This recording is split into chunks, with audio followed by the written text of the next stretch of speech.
Unscripted, unshackled, uncouth. What you're about to hear is for more mature audiences only. It's Miguel and Holly, Uncensored.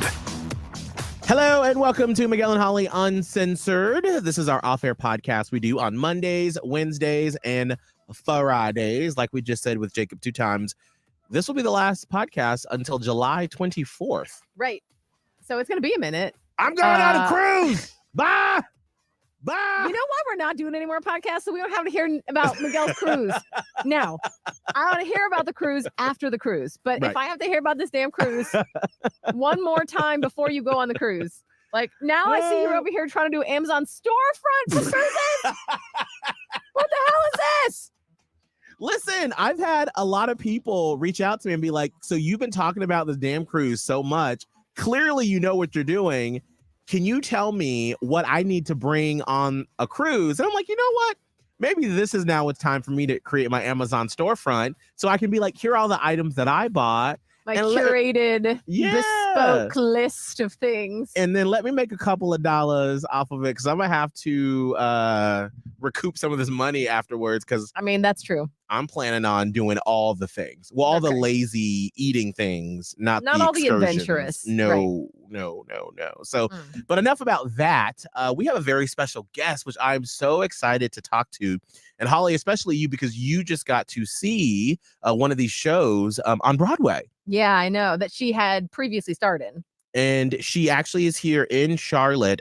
She's going to be in the Back to the Future musical that I'm actually seeing tonight. Is it debuting tonight or what is it tonight? I believe it's debuting tonight. I know tonight's the media night. Okay, maybe that's it. Yeah. And so I get to see her on stage. Let's welcome Zan Badarubi. Did I say that right? Yeah, you did. Yay! To the show! Glad to be here. Thanks for having me. Absolutely. Now, before we get into what you have done in the past, let's talk about what you're doing right now in Charlotte. And is the official title like Back to the Future, the musical, or what is it called? Yeah, you got it. Back to the Future, the musical. Now, what character do you play? I play Lorraine Baines.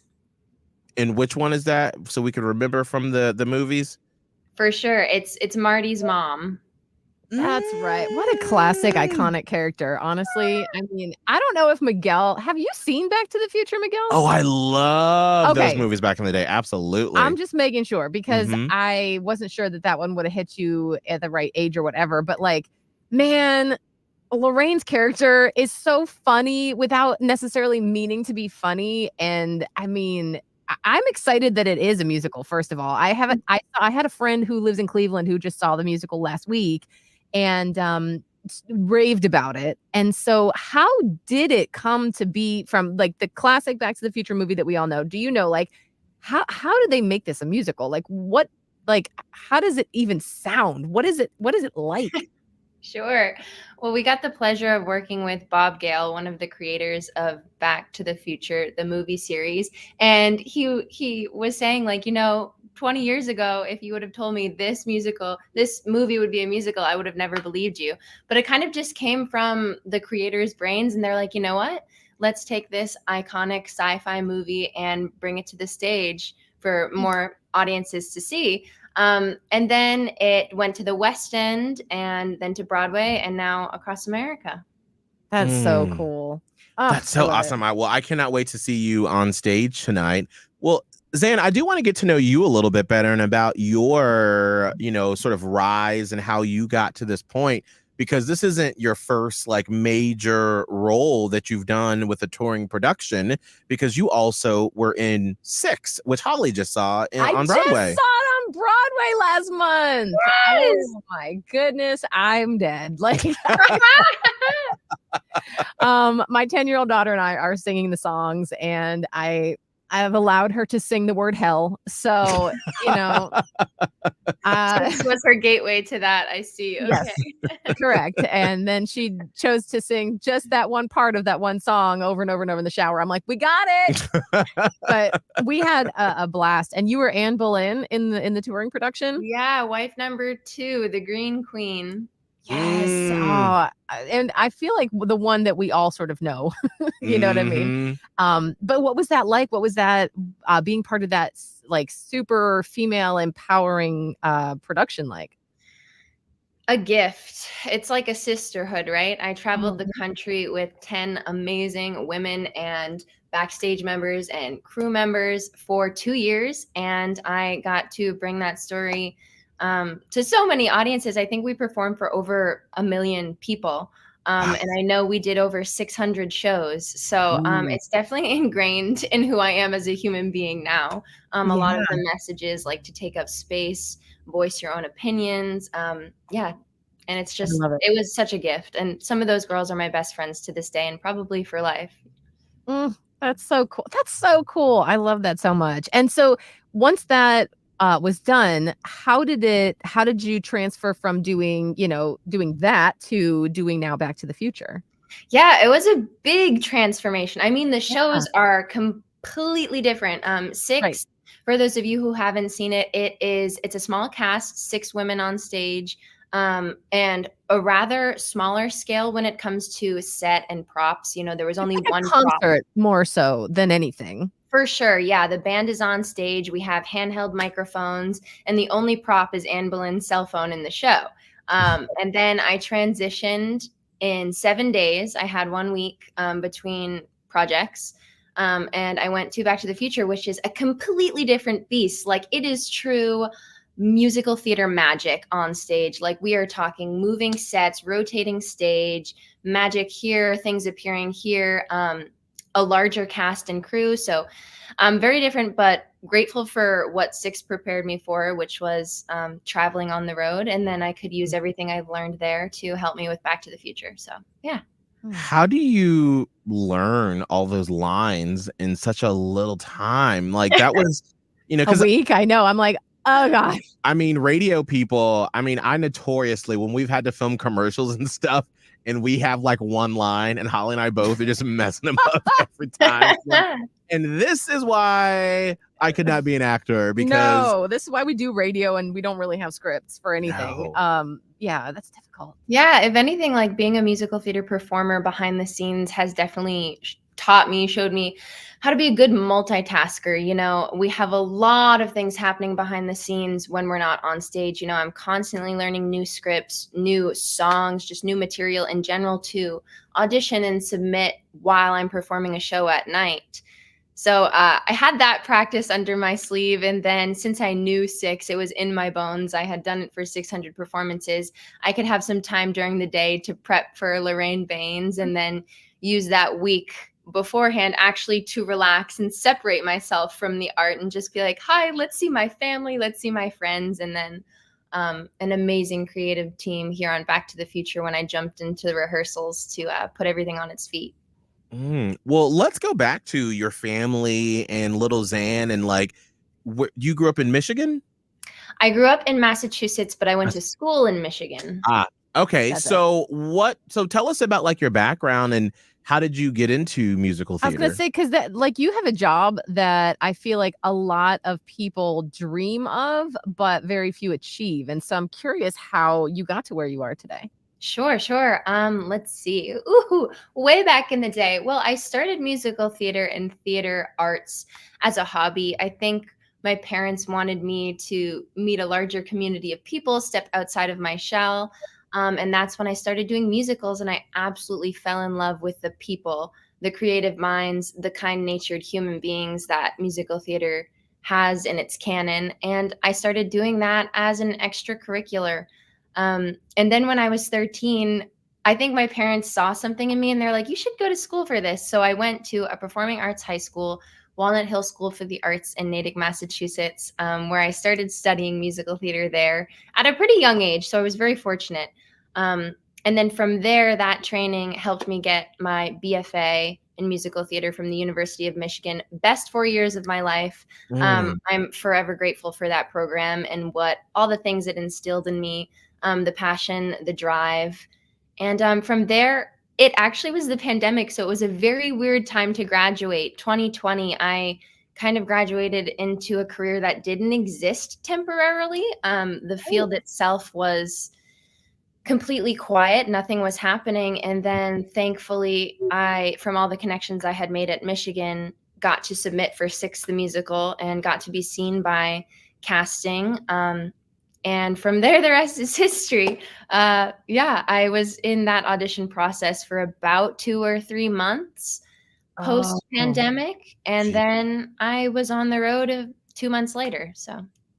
Were there ever any moments in your upbringing in the theater and in the acting world that you thought or someone said, well, girl, maybe you should consider something else? Because I feel like more stable or like more, down to earth.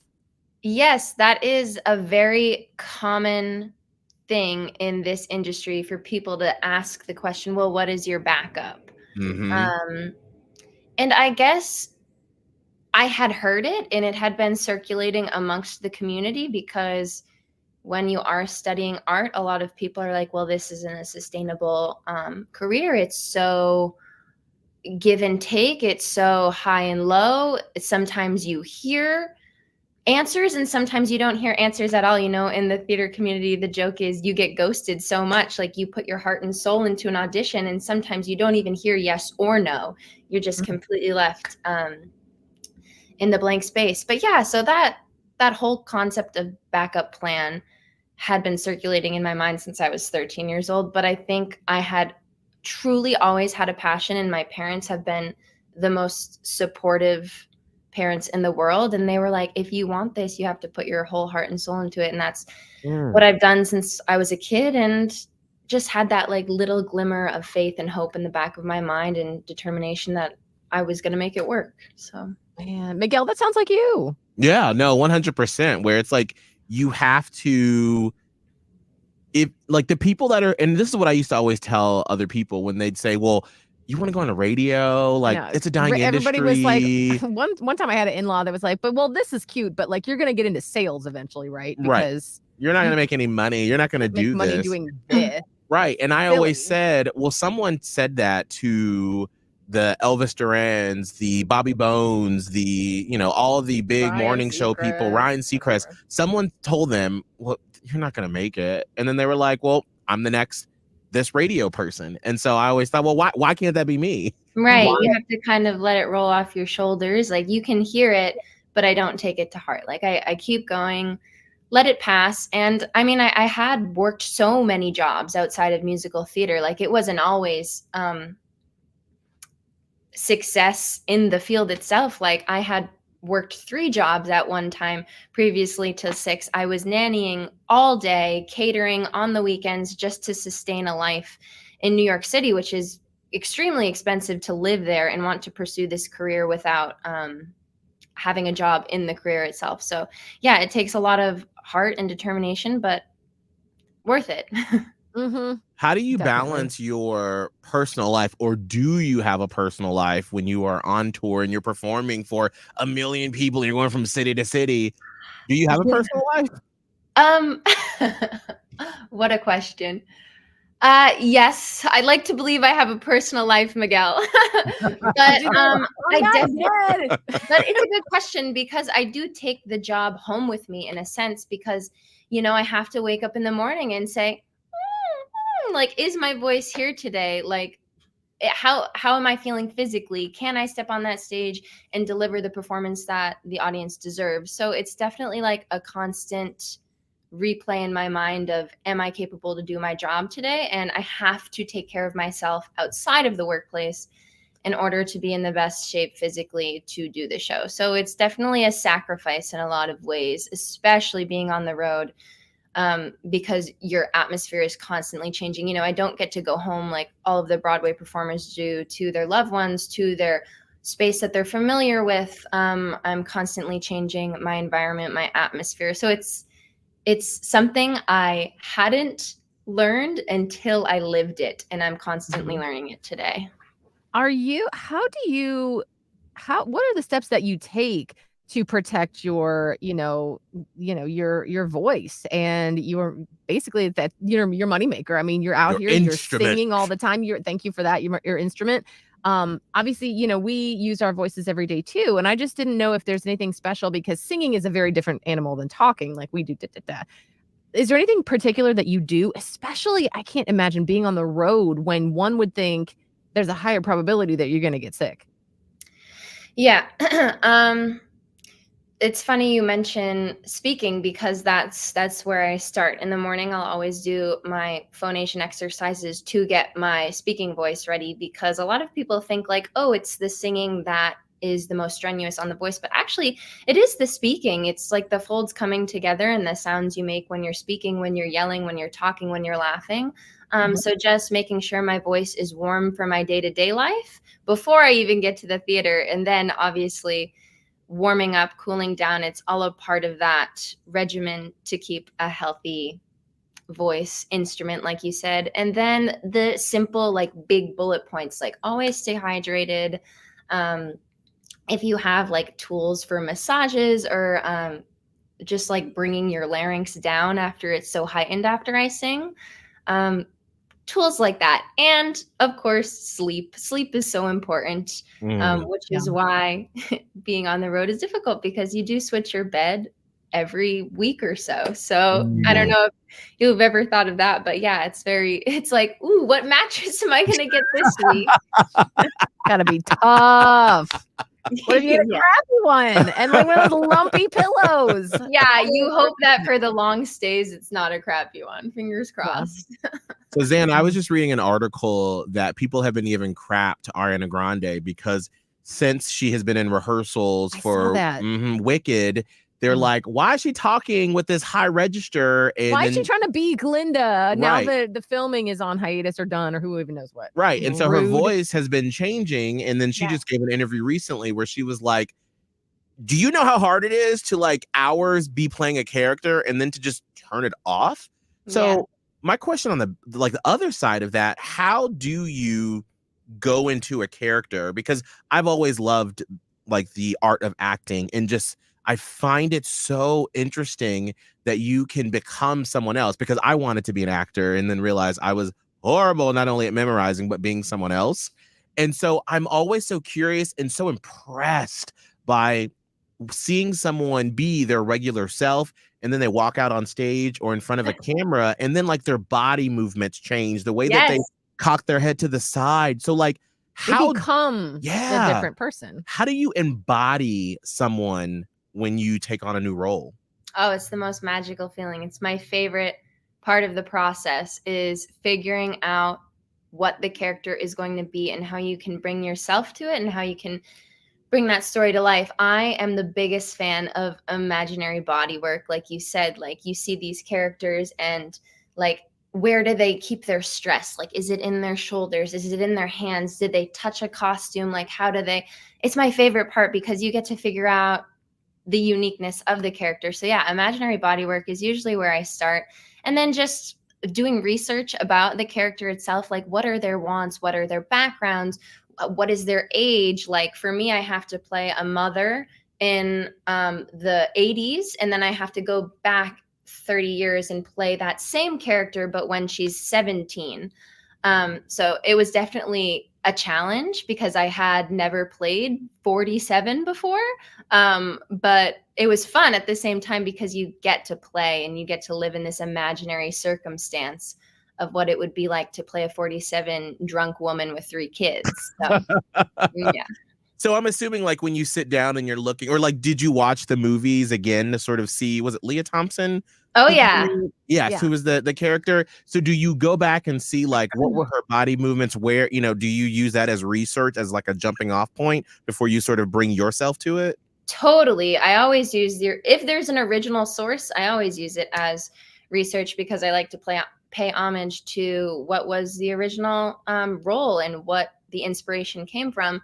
So I definitely used her like voice inflections, her the way she holds her head, the way she squints her eyes, like things like that, just as a jumping point. And then from there, you get to sprinkle in some of the nuances of your own acting and your own choices. But yeah, Leah Thompson, I definitely looked at that movie as research.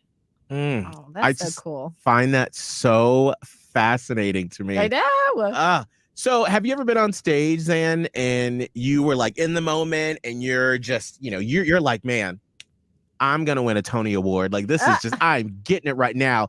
And then you like the other actor says something and you're like, crap, what was my line? Have you ever been there before? I I haven't experienced that on Back to the Future yet, knock on wood. But it happens. We call it like the blank space room. You're in the moment, you're in the heat of it, and then as humans do sometimes, it just all goes away and you're like, who am I? What is my name? Where is my face?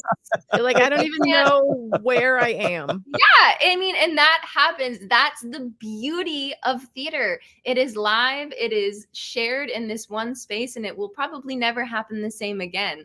And that's it's really fun to watch an actor figure their way out of something like that, because they're amazing, they're fantastic, they know their stuff, but it's human nature. And it has happened on Six, and guess what? It made everyone laugh around me. It made myself laugh, and the show kept going. So yes, because the show must go on. Right. It does. It just does. I know. I love that. I've had dreams about that before, where we get to a break and I'm like, Holly, so so yeah, it's a great weather we're having. Mics are on. What are we gonna talk about, girl? What's going on? Well, luckily we can talk about anything. You just say words and I'll say words. And we're just like, here we go. Yeah. Well, I find that so impressive. Well, Zan, we are so excited to see you tonight at the theater here in Charlotte for Back to the Future, the musical. And how long is your run here in Charlotte? We're here for 2 weeks, so yeah, until the 22nd. Yeah, that sounds right. Yeah, we'll go with that. Yeah, do you have anything in the works that you're auditioning for in the future that you can talk about?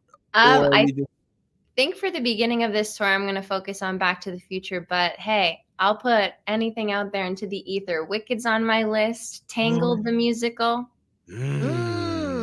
Do you have any hopes of any TV or movie?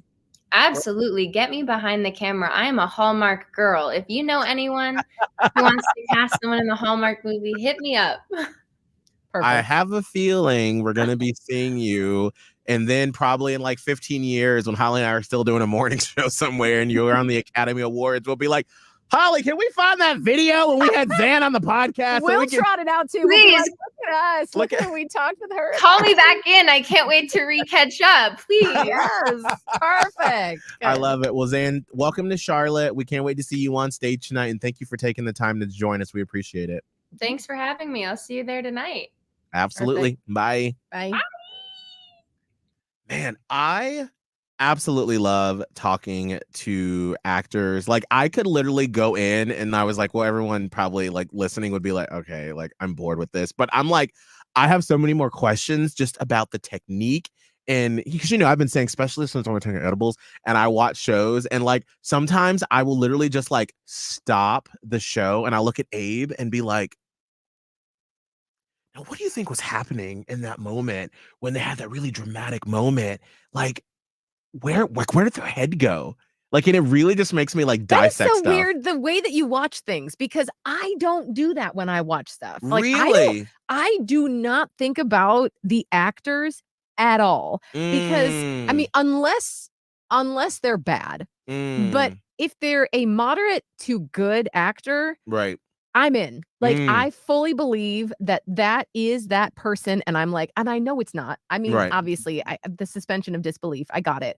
But like, I'm just in it. And so just for example, we were watching, what is that show? House of the Dragon. And in these intense scenes, I'm like, oh, girl, what are you going to do? Like, you know what I mean? Like, and what's bizarre to me is that as I'm watching it, I don't think about this actress. However, every now and then it'll pop in my head. Remember the main actress from from House of the Dragon, Rhaenyra? She had that viral clip a couple years ago that was like, Spogliato with whatever. What Negroni. Was it? Oh yeah, she was like, yeah, what was it exactly? with champagne in it or whatever. Yes. And she looks completely different than Yes. her character. And she's just talking about this drink and it gobsmacks me. I'm like, how? Right. Do I'm you like, change? ain't no way. Right. No, that's not that girl. That's not that girl. So I can't even let it enter my mind. And that's why I don't think about it. I just take it for what it is on the screen. So it says something about your interest level in it that you're sitting here looking at the actor, wondering how they brought that character to life. Well, I always think that, like, if I would have, because I was not a good actor. Like, when I look back on when I was in high school and college, because I was like just sort of like a radio person. I was way too loud. I was way too expressive. I mean, even now when we do TV stuff, like Abe is always like, don't move your head every time you're listening to someone talk.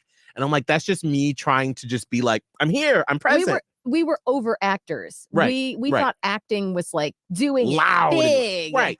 And so when I see, so if, for instance, there's a show I'm watching now on Apple TV Plus with Jake Gyllenhaal, who plays a lawyer who I don't want to, well, this is sort of, you know this in the premise that he cheated on his wife with one of his coworkers, and one of the other lawyers is found dead. Oh. And so then that sort of comes out.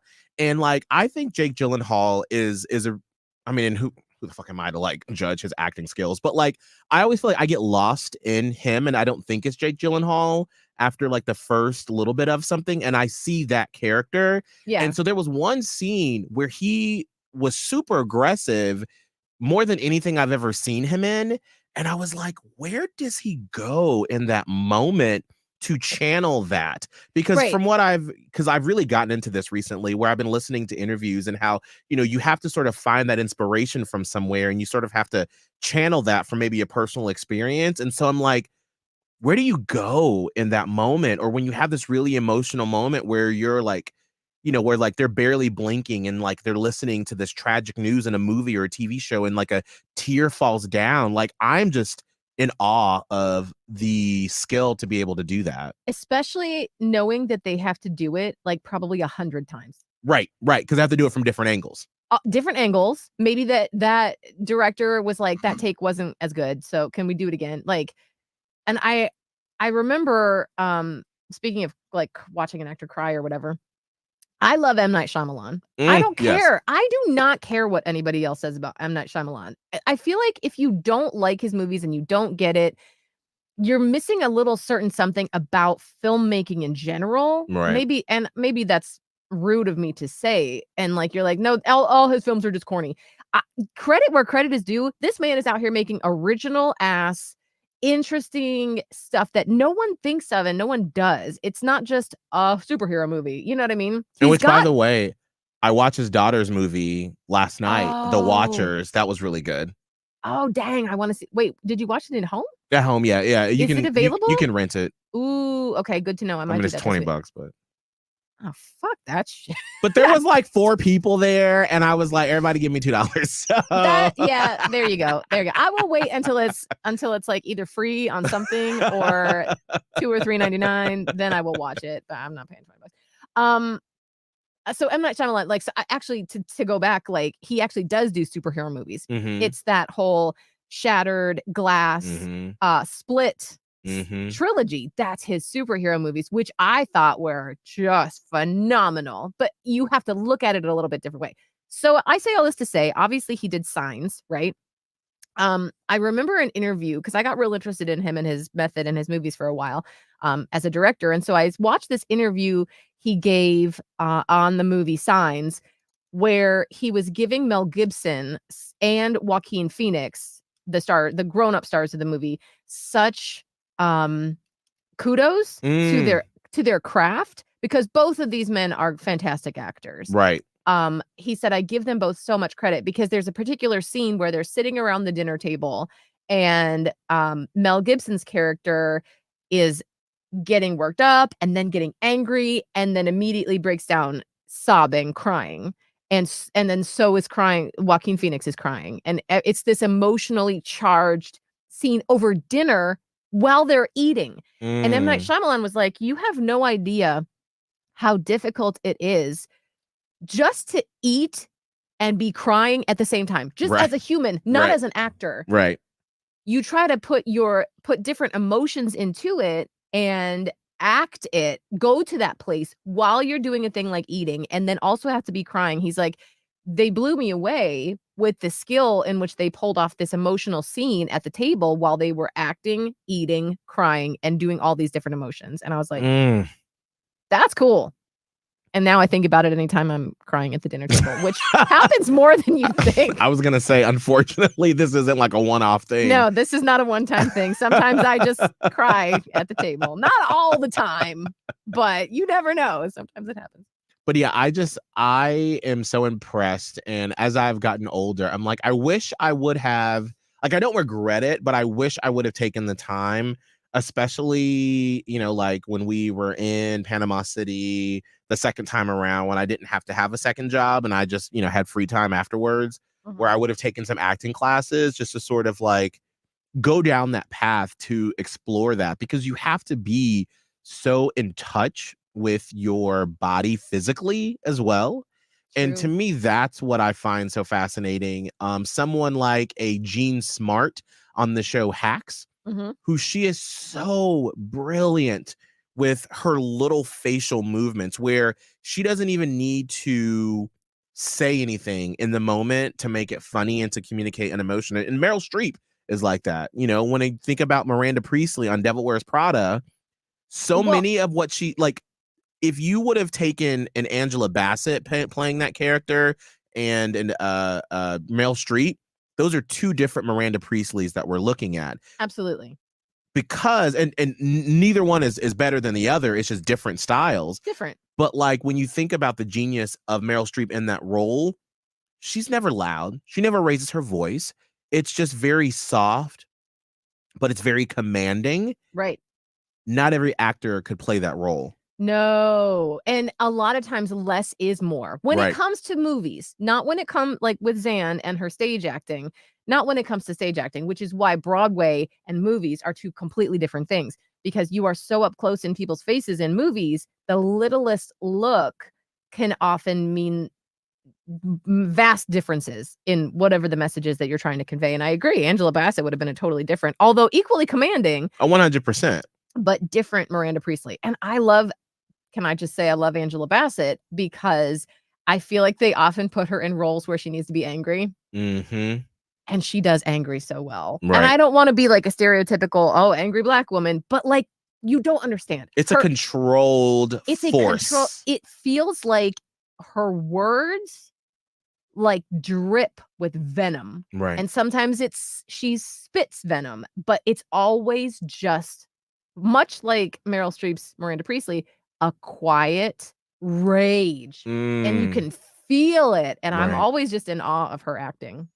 And that sort of reminds me of when you talk about small acting, as we close out here today, like we're doing the show. I don't know why I just said that. Or we're doing that other Carolina Focus podcast.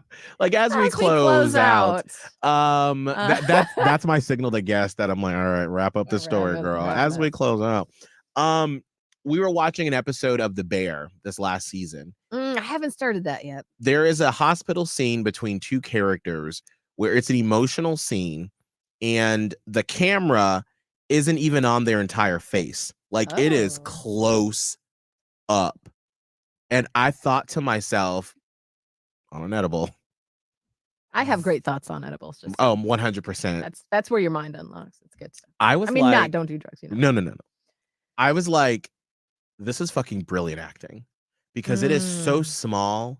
It is so subtle. And Jamie Lee Curtis was in the scene. Oh, not her again. Yes, I can't take it. I don't Mama's think I can back. take it. I can't. But it was such a powerful, it's not as chaotic as the scene she was in season 2, the Christmas episode, where it was just like, Lord, just kept ratcheting up in the drama. I don't think I could ever watch that episode again. The Bear Christmas episode, season 2, like that was a lot. It was so much. But so you're saying the acting well, Jamie Lee Curtis is fantastic as well. But I feel like she doesn't, I think since oh my gosh, what's the movie called? That she won the Oscar for? I don't know, what did she win an Oscar for? Anywhere, Everywhere. Oh, she won the Oscar for that? Yeah, she did. I didn't know that. It's Yes. Everything Everywhere All at Once. Thank you. One of my top 3 favorite movies. My vacation brain is starting to kick in. But that's when she started. I think people really were like, oh, Jamie Lee Curtis isn't just a scream queen.